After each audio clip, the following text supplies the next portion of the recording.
We're told in the Bible of King Saul, who was often discomforted with an evil spirit.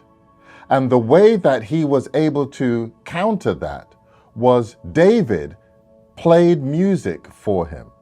Now, we don't know what type of music David played, but we do know that music plays an important part in soothing, as they say, the savage beast.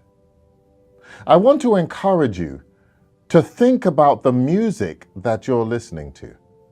In fact, Philippians chapter 4, verse 8 says, "Finally, brethren, whatsoever things are true, whatsoever things are honest, whatsoever things are just, whatsoever things are pure, whatsoever things are lovely, whatsoever things are of good report, if there be any virtue, and if there be any praise, think on these things."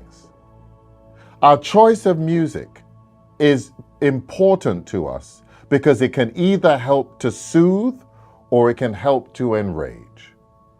I want to encourage you as you go through the day and as you realize that maybe you need to calm down, think about the music that you're listening to. Choose music that's going to be uplifting, that's going to bring about healing, as opposed to music that's going to continue to get us enraged. God gave us the gift of music. Let's use it wisely to bring healing and not harm.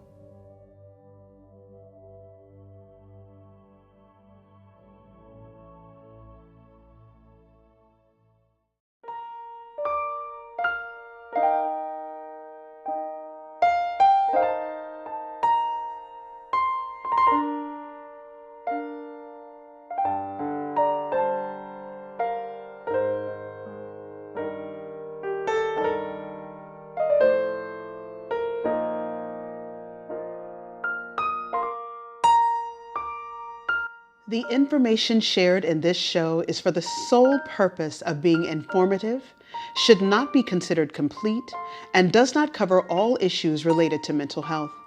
This information should not replace consultations with your doctor, other qualified mental health providers, and/or specialists. If you believe you or another individual is suffering from a mental health crisis or other medical emergencies, contact your doctor immediately, seek medical attention immediately in an emergency room, or emergency mental health services.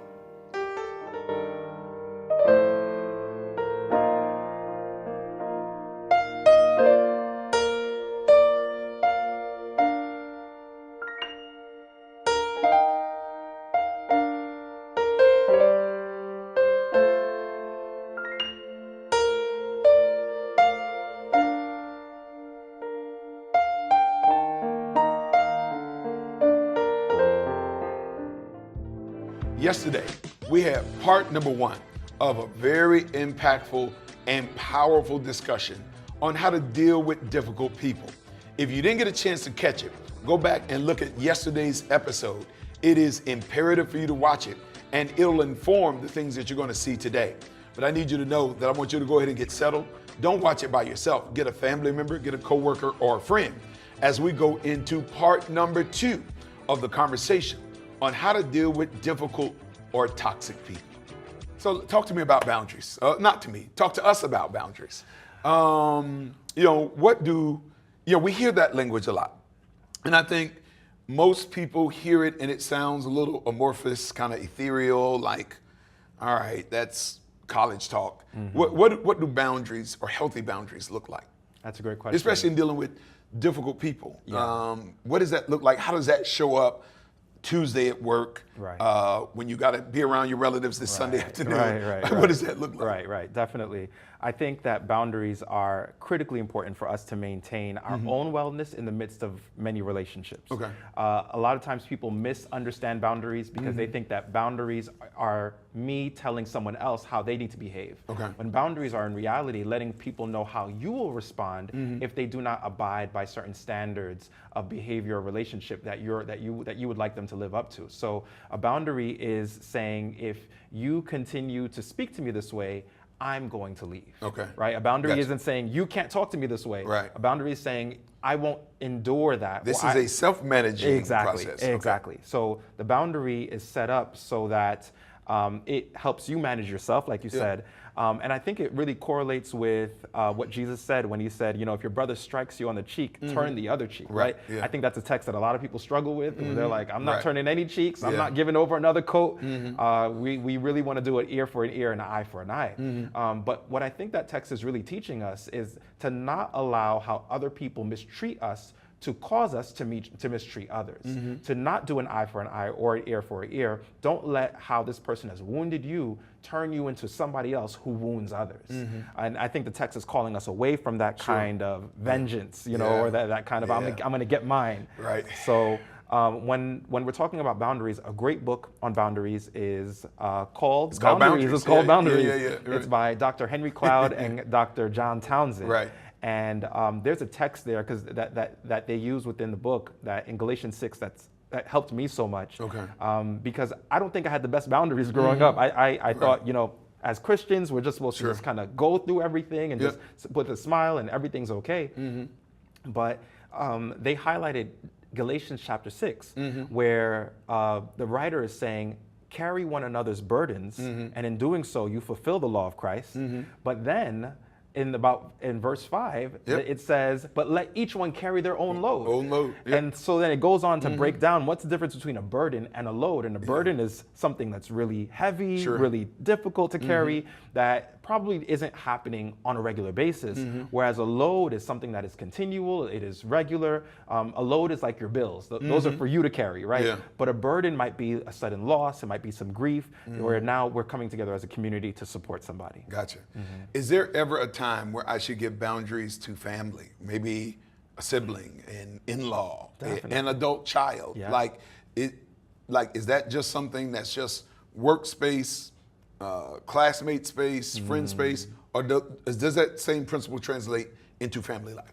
Definitely. I mean, the counsel's given to us in Genesis where Adam and Eve. It's one of the first commands of the Bible. Exactly. Where you leave and you cleave, right? Yeah, so boundaries definitely apply in family relationships. In fact, we see the value of boundaries when we're coloring in color books, right?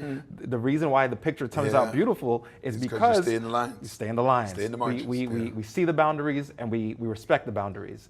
And when we don't have boundaries in our familiar relationships, that can be a recipe for a lot of pain and a lot of disappointment, especially as we transition through the different phases of life, which means that you may not have had boundaries with your parents when you were a toddler.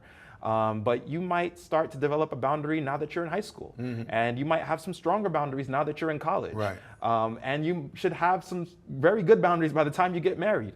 But that as the phases of life, as you go through the various phases of life, the boundaries with family members could and should change. Wow. So that's a sign of maturity and growth. Definitely. So let me ask you this. Is there ever a time, so we kind of, you hear the language that says, man, this is too small for me to respond to, and I'm not going to get down to their level. I'm not going to even react or respond.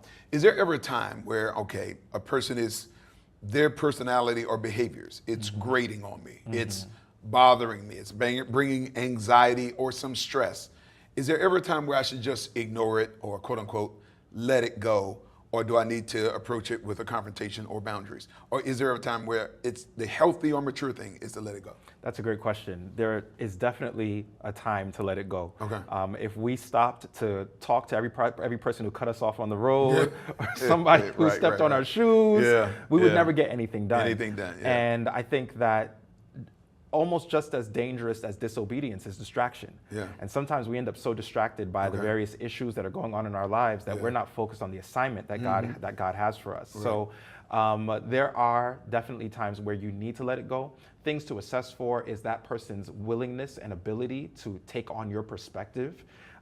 You can tell when somebody is just not able to hear. They're too angry, they're too frustrated, their temper is way too high. Those are opportunities for you to walk away, give those people an opportunity to come to themselves before you even think about trying to address anything. And then, there are just things that happen where people may offend you and they're not even thinking about you. Now, this is not to say that you should just let people walk all over you, but I think that we should have a level of a level of temperance, a level of self-control, where we're not responding to every single thing that comes our way and happens in our lives. So I have a follow-up question. Okay. So how do I deal with a difficult kind of anxiety-inducing personality, but that person is a superior or someone I'm trying to show respect or reverence for? So maybe it's a boss. You can't just withdraw from your boss. Maybe it's a parent, and you're the child, but you want to show respect and honor. Yeah. But like there are behaviors that are adding stress, anxiety, derailing purpose or vision. Like how do you deal with that person?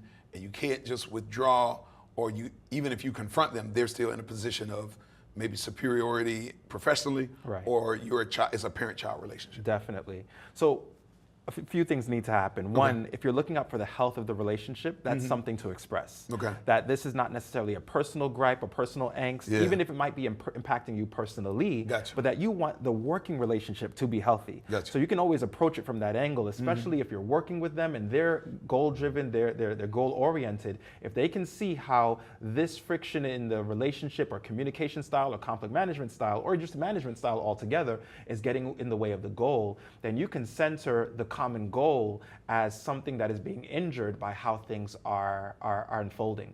Another example of how to address conflict or issues when there's a difference in power dynamic, we see with Nathan when he approaches David, where he approaches with a whole lot of wisdom. He doesn't come in and say you're the man.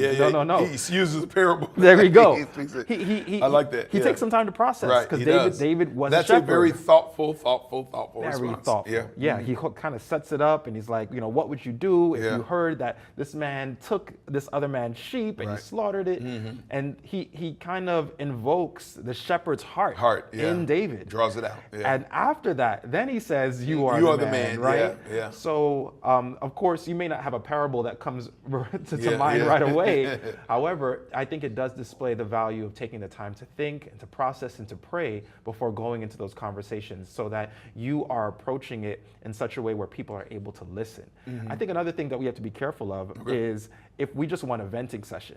Sometimes we enter into those conversations and we just want to let loose and let the person know what we really think or what we really feel, and that's not necessarily the best approach to be heard. You might need to vent to a friend or to your pastor, and then after you've gotten it all out, then you're ready to have that conversation in a constructive way. Okay, all right. So let me ask you a question. All right, so I'm gonna throw a few questions or scenarios at you. All right. In trying to, because there's somebody at home, and they're trying to figure out, all right, am I dealing with a person that's just difficult or toxic? And I'm gonna throw some behaviors at you.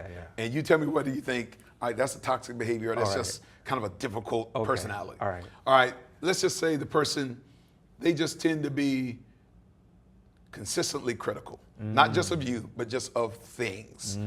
Which category would you put them in? Well, I would wonder why they're consistently critical. What is it that they are trying to protect themselves from by tearing everything down around them? And the other question I would have is, are they seeking help? Are they recognizing that they rarely have anything positive to say, that they tend to think the worst of people or things immediately? Where's that coming from before I would say, all right, this person is toxic or this person is difficult? If the person that's just how they operate, and and you've expressed your concern over and over and over again. That might be a difficult relationship that is now turning into a toxic one, where you may not feel safe, you may not feel appreciated, you may not even feel seen in that relationship, and that may over time necessitate distance or separation if they're not able to appreciate you. Now, is this family? Is this family? What are we talking about here? No, so we didn't categorize it. But let's just say it's a colleague at work. Gotcha. So then a few things could help. One, if it's a colleague at work, hopefully you can create just a bit of separation.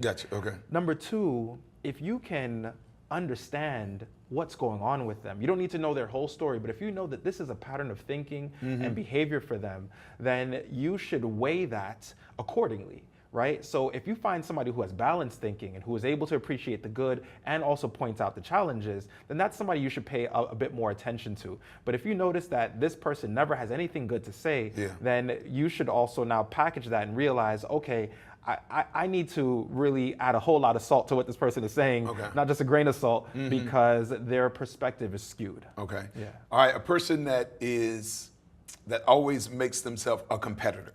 Like they're going to one up. Like, all right, man, you say, oh man, I went and caught 2 fish this weekend. Oh man, I caught a shark. I caught a whale. You know what I'm saying? That kind of personality. You know, is that somebody you can abide with, or is that somebody that you gotta, as you said, like you bear along with them, or do you you have to create space? Yeah, I think that's a great question. This is a friend. Oh, this is a friend. Okay. Oh, thanks for categorizing. Yeah, it's a friend. So I love the hymn that says, or the song that says, he looked beyond my faults and he saw my need. Okay, gotcha. And I think with these kinds of situations, you can already start to see the brokenness. Like, why do they have to compete? Why do they have to feel like they have to one-up you in order to be enough? Why aren't they just comfortable in their own skin? Yeah. And I pray that if you were to encounter that or see that your heart would be broken for that person and that you would just lift them up in prayer. Like, listen, I'm not in competition with you. I'm not trying to win. But I wish you didn't feel like you had to keep on one-upping me in order to feel comfortable. Even with the highly critical person, you can still look beyond their fault and see their need. And hopefully that can create a heart of compassion and even some patience with dealing with all of that. Well, a person that shows interest in your romantic partner. Ooh. Yeah. Oh. This is not just. I mean, we said we're going to deal with it, right? I mean, can you abide with them, or do we have to Peter and Barnabas? I mean, Paul and Barnabas. How do we? Yeah, that might be a Paul and Barnabas kind of situation. You should have a boundary. No, and the reason I'm asking is I see this kind of messiness. Mercy. All the time. Mercy. And for whatever reason, there are people that struggle to, they're persons that they've shown themselves disloyal in that way. Yeah.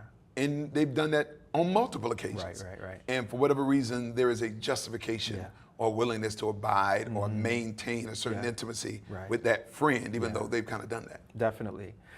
Before I address it, I think I need to take a little bit of a detour. Sure, please. I think that what gets in the way of a lot of people addressing or confronting these issues is this term nice. Nice, okay. Nice is very ambiguous. Sure. Yeah. We're raised on nice. Sure. Be nice to this person, be nice to that person. Yeah. Gotcha. And we have somewhere along the way equated niceness with respect, niceness with courtesy. Right. And the two are not necessarily the same. Which means that you don't always have to be nice. Yeah.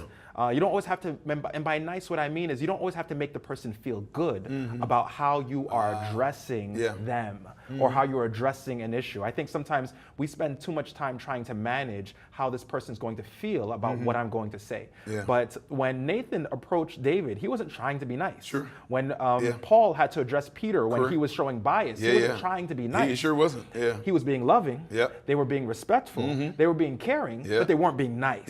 And I think sometimes we're so afraid of not being nice that we don't know how to address these situations. So I just want to dispel this myth of niceness. This is not an excuse to be rude, but this is to say that it is not our responsibility to manage how people are going to feel about what we have to say, especially when we say it in truth and when we say it in love. Okay. So now with that, if you are addressing somebody who has now shown interest in your spouse, number one, they've displayed poor boundaries. Yeah, right. And it would be unwise of us to trust them to display better boundaries in the future if they don't have those own boundaries on their own. So for the sake of your own marriage or your own relationship, you should create those boundaries in terms of letting them know, if I see anything, if I even catch a whiff of this ever again, I'm done. In fact, you might not even give them a second chance. To be honest with you, if they already knew that you were in a relationship, the second chance is not warranted. So I don't think we need to be afraid of setting those kinds of boundaries. We should be concerned if you want to set those boundaries and your partner is not trying to set those boundaries, then that's a whole nother issue. Okay, all right. A couple more scenarios. Gotcha. This is fun for me. Yes. So let me ask you this. So you have a person, you're in a workspace. Yeah. A coworker or boss who demonstrates supremacist behaviors, either because of their race or their gender. How do you That is a good question. Yeah. Something I use in professional settings is I ask questions. Okay. I ask questions. I mean, they haven't said it. You just sense it. You just sense it. You just pick it up. You pick up on it. Yeah. Right. So something that works is to start asking questions about what was your goal with that statement. Okay. Yeah. What were you aiming at? Okay. Were you intending to make me feel this way, or were you intending to impact me in that way? Because oftentimes when people are subtle with their biases, or they're subtle with their insults, they don't want it brought to light what is actually going on. And sometimes our temptation is to try to just hit them back and say something. No. If you start to ask questions and you start to shine a light on what's actually going on here, they're going to become uncomfortable, and they're going to realize that this is not a safe space for them to engage in that behavior. Gotcha. So that's something that you can use in a professional setting, even with your boss, and start to just ask questions like, okay, when you said that, what was your aim? What were you trying to drive at? And either they're going to veer away from it, or they're going to lean into it and expose themselves. Okay. Relative who just feels entitled to your resources, maybe they borrow, they don't repay. How you process that? Ooh, that's a good question. All right, so I have personal principles. One, I don't lend money. You just give it. I give it. I receive that. Yeah. Like if I don't have it to give, then I don't have it to lend, because if I don't want that's a relationship money killer. Exactly to get in the way of the relationship. So I need to be able to give it away, and if it never comes back, I know that our relationship is still very safe. Correct. But if I'm not in that position, then I'm not in a position to lend. That's just my own personal boundary, and it has served me well. Okay. If the person feels entitled to your resources, then that definitely warrants a conversation about where this entitlement is coming from, and you also setting up a boundary. A lot of times people don't want help, they just want what we have. And what I mean by that is that instead of doing the work, or maybe taking a bit of money as seed money to build something, they just want you to keep bailing them out. And it's important for us to know, I'm saying this to parents as well, that's not love. It's not love. It's not love when you keep bailing them out of the situation. Sometimes, like the prodigal son, you have to allow them to experience the results of their decisions so that they know how to come back home. Okay. Last one. All right.